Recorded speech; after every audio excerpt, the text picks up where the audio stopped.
Good morning and Assalamu alaikum wa rahmatullahi wa barakatuhu. This is Sidra Mushtaq here from Peshawar Road Senior, and today we are here for the lecture number 3 of Pakistan Studies, chapter number 1, Ideological Basis of Pakistan. I hope all of you must be fine in the best state of Iman and health, inshallah. Okay student, open your books right in front of you, hold your pencils and highlighters as well. Now we are going to discuss what we have studied in the previous 2 classes. What we studied: the term ideology and ideology of Pakistan, their significance, their definition and their sources. What we studied: ideology. Ideology is a combination of the 2 words idea and logy. The study of ideas is called ideology. In Urdu it is called nazariya. Then we read about 2 definitions of George Brass and World Encyclopedia, their sources, and what is the importance and significance of ideology in our society. In any country, what is the significance? That ideology keep us alive, and for our recognition, for our identification, we need ideology. Then we read the meaning of ideology of Pakistan, and what was the meaning there: creating any society on the principle of Quran and Sunnah, or creating a place where we can live our life according to the teaching of Quran and Sunnah, is called the ideology of Pakistan. Open page number 4. That is the basis of ideology of Pakistan, what we are going to start today. That is, the Muslim of the subcontinent got a separate homeland so that they might give practical shape to the final and absolute authority of Allah Almighty.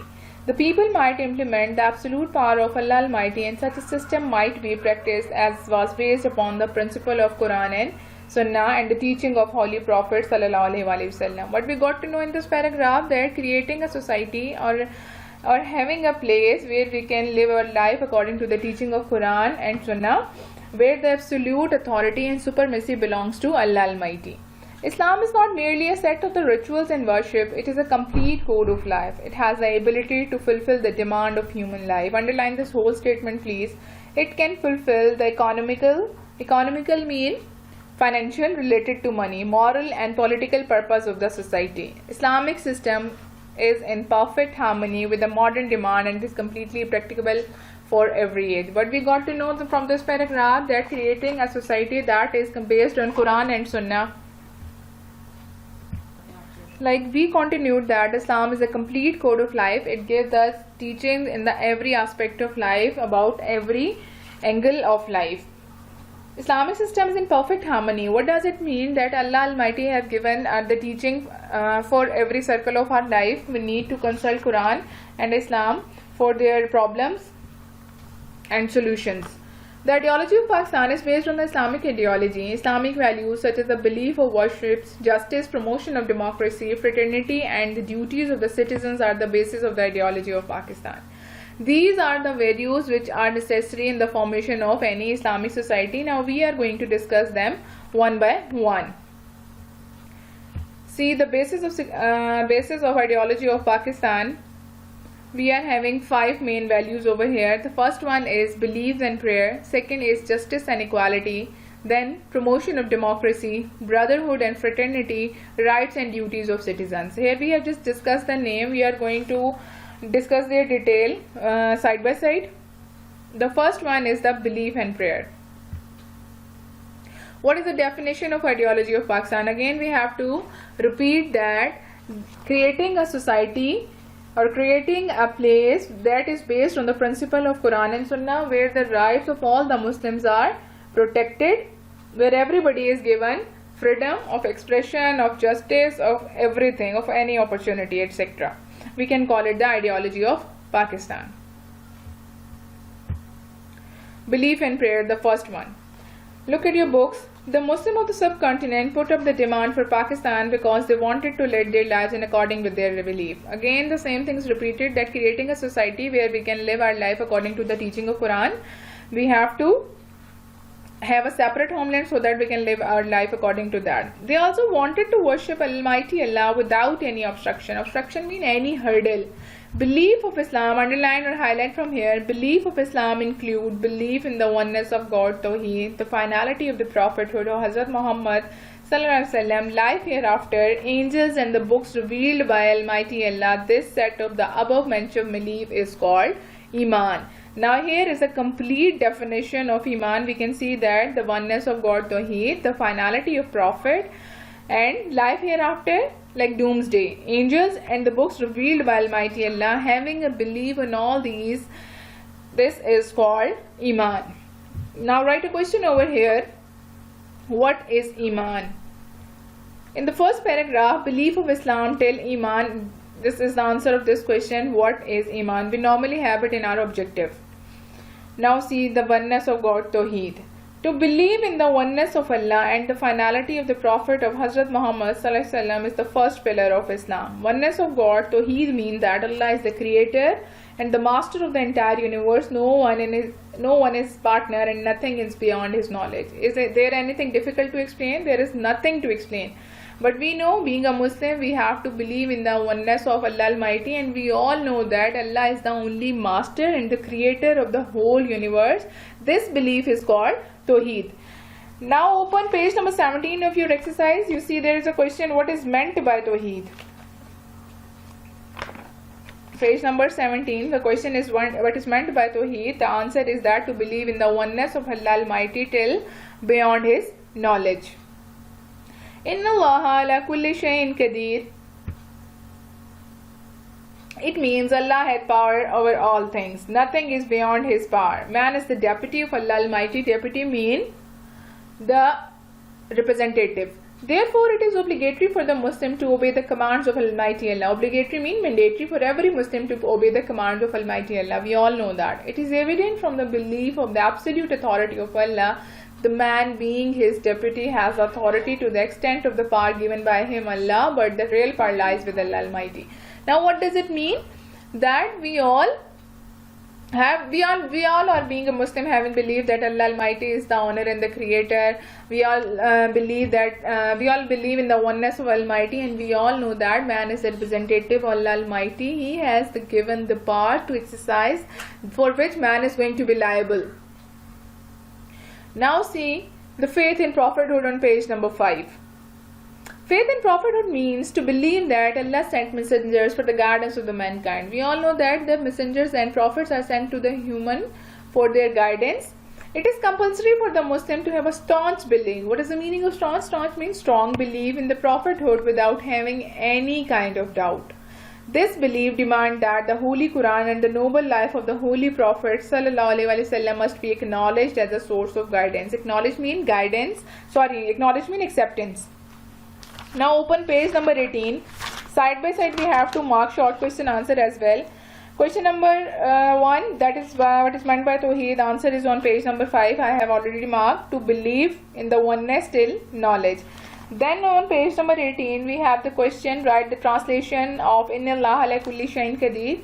Its translation is, it means Allah hath power over all things. Next question, what do you mean by faith in prophethood? Question number 3. Last paragraph on page number 5. See, faith in prophethood means to believe that Allah sent messenger for the guidance of mankind till source of guidance. All of you must be clear. This is the answer of question number 3. Faith in prophethood is clear to you all, that we, being a human, Allah Almighty told us to obey him, to worship him, but we don't know how to worship, so Allah messengers are sent to tell us the way how we can worship Allah Almighty. Open page number 6. Here we can see the pillars of Islam. The second pillar of Islam is the namaz. It is obligatory to offer prayer at the fixed hours. In fact, to be steadfast in prayers. What is the meaning of steadfast? Steadfast means unwavering, unable to move. In prayers is similar to be steadfast in religion, as it demonstrated by every day. What is the meaning? That by offering prayers in our fixed hour, we can be represented as a Muslim. Such a system of submission to Almighty Allah should be maintained all over the society. The third pillar of Islam is to keep fast. Like all the prayers, it is the best manifestation of obligation. Manifestation is a representation. I don't think much of the detail is required for this topic. First pillar we have discussed, that Tawheed and the faith in prophethood.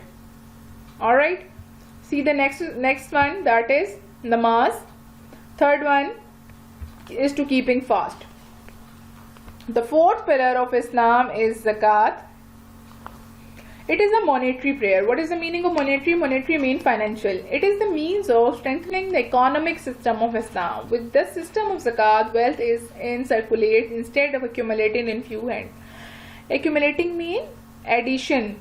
Thus, it reaches to the poor class of the society. Now, what does it mean? The fourth pillar of Islam is zakat. We all know that in the month of Ramadan, we pay zakat, so that we can share our property, we can share our money, or we can share our wealth with those who cannot afford to have some good things in their lives, or those who cannot enjoy the good facilities in life. So that in this way, the system introduced by Islam is very much efficient, so that we can share our wealth with the poor class of the society. The last pillar of Islam is, fifth pillar is Hajj. Hajj is the fifth pillar of Islam. Please highlight the numbers. It is an obligation only for those who are financially able to perform it. So we got to know that Hajj is not obligatory or mandatory for every Muslim, but only for those who can afford it. On the occasion of Hajj, the call of Labbaik Allahumma Labbaik, here I am at your service, O Lord, presents the unprecedented model of unity and brotherhood. Unprecedented means untold and without any example. Okay? We already knew that. We all know that at the time of Hajj, there came lots of Muslims from different parts of the world. So that is the example and the model of the unity and brotherhood. Now, beliefs and prayer is clear to you all. First, we discuss the Tawheed. What is the Tawheed? The oneness of Allah Almighty. Then we discuss the faith in prophethood. That was having faith in prophethood, and prophets are sent by Allah for the guidance of the mankind. Then we discuss the pillar of Islam. The first is Tawheed. Second is Islam. Second pillar of Islam is namaz. The third pillar of Islam is to keep fast. Fourth is zakat, and the last one is Hajj. Move to the other one.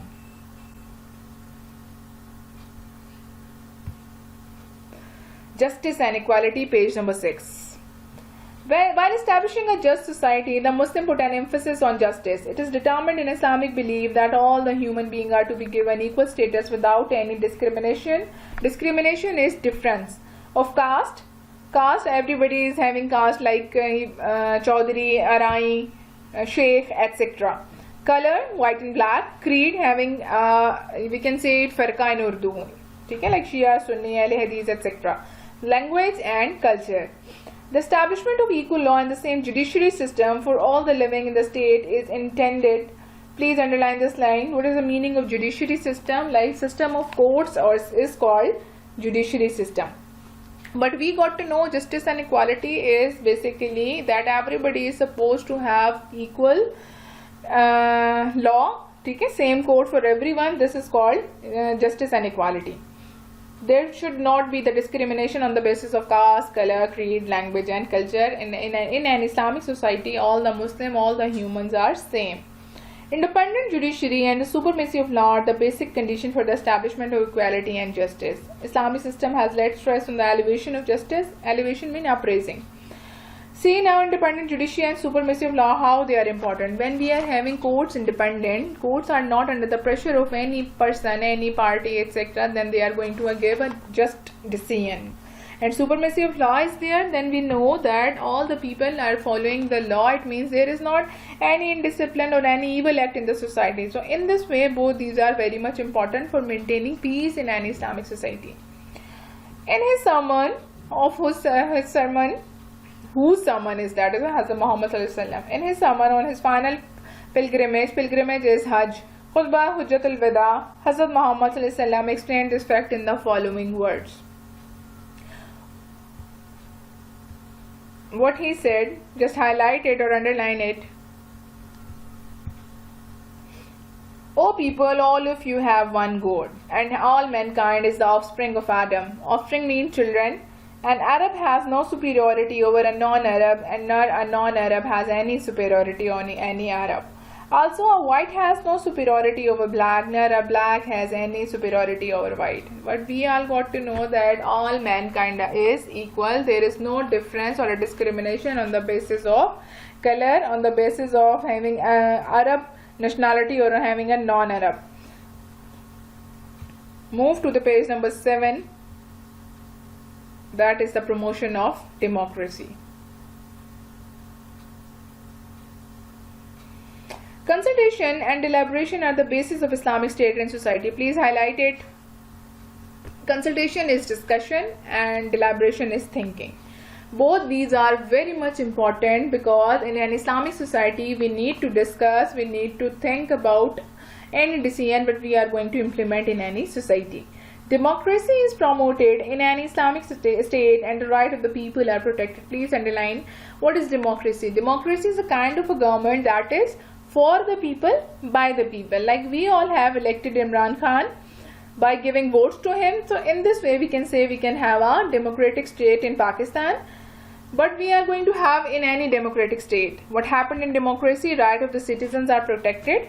Every citizen enjoys equal status. All are equal in eyes of law, and then there is no discrimination again on the basis of caste, color, creed, language, culture, etc. Now I am going to read the paragraph. Please be focused.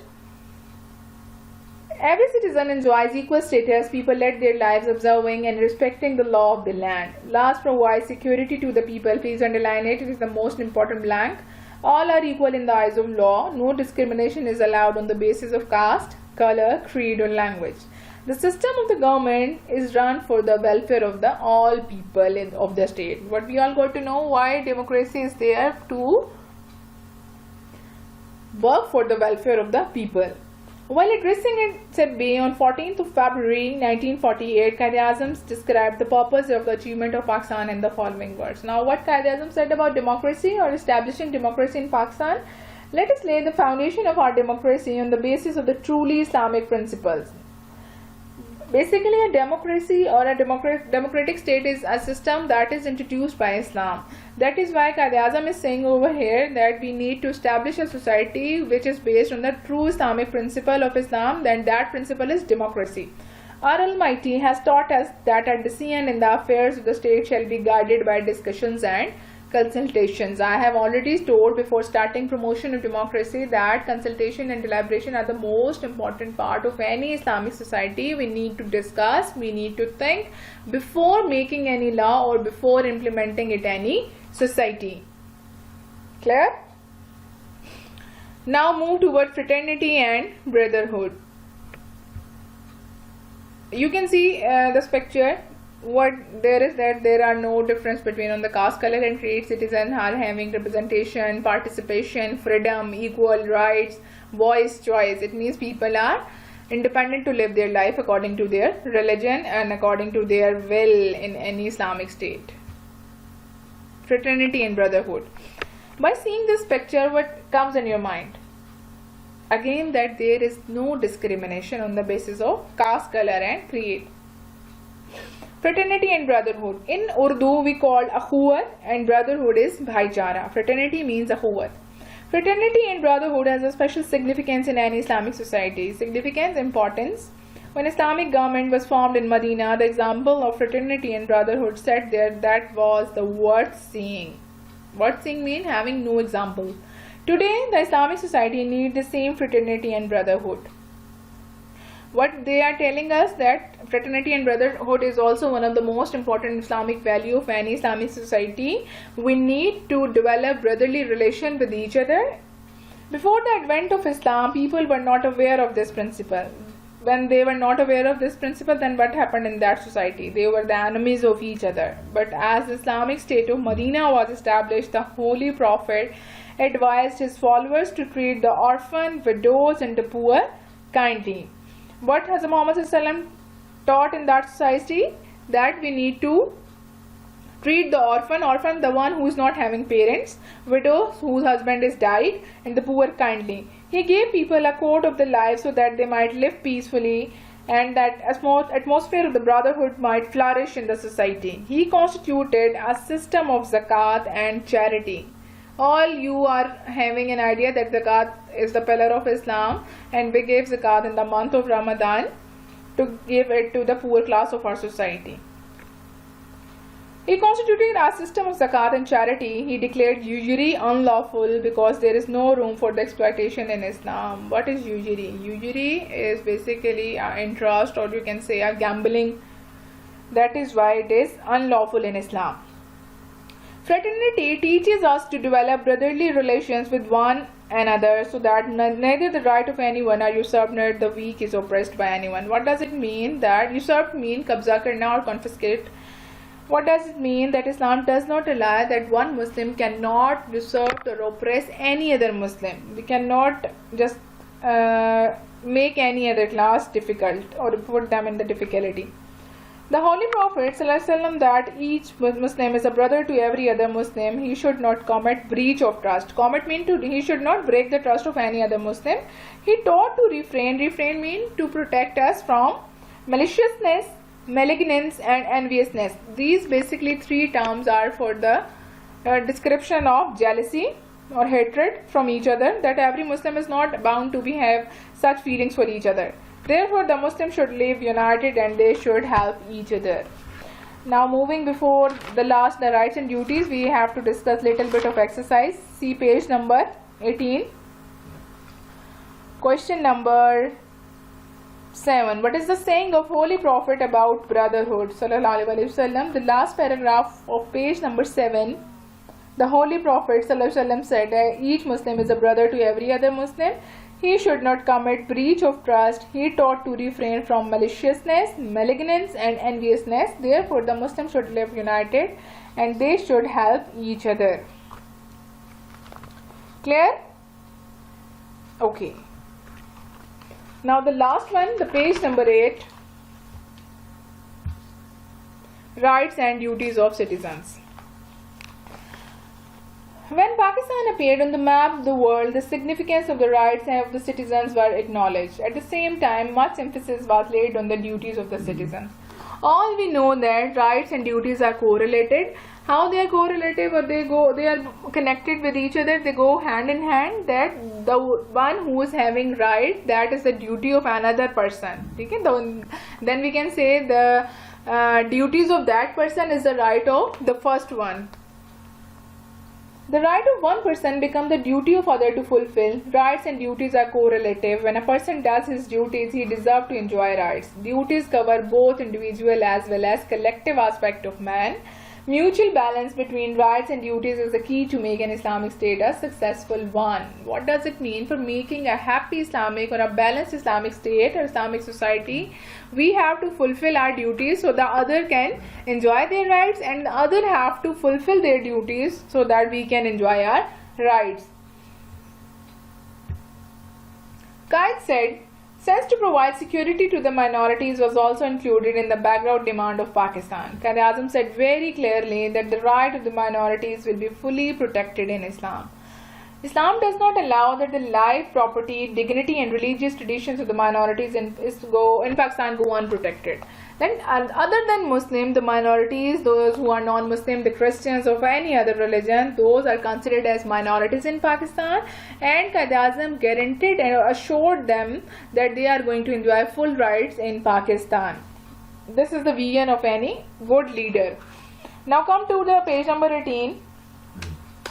See question number 10. What did Quaid-e-Azam say about the security of minorities? Answer is on page number 8. Sense to provide security to the minorities was also included in the background demand of Pakistan till unprotected. The last paragraph of right and duties. Now your homework is mentioned over here, page number 17 or 18 short questions. I have mentioned the number of the short questions, and I have already discussed with you the answers. You have to learn them. You just have to write them on the notebooks. You can see the long question. Question number 5 is there. That is on page number 18C. The question is, evaluate the Islamic values that are the basis of the ideology of Pakistan. Our today's lecture from page number 5, the first line, the ideology of Pakistan is based on Islamic ideology, till page number 8, rights and duties of citizens is also included in this answer. Then see the long question number 9, write note on the following. Answer B is origin of ideology and its significance. I am just telling the answer of B part, that is on page number 3, the significance of ideology, and the first paragraph of page number 2, the Urdu word Nazariya is known as ideology. Clear? Now you just have to learn them Thank you so very much. Take care. Allah Hafiz.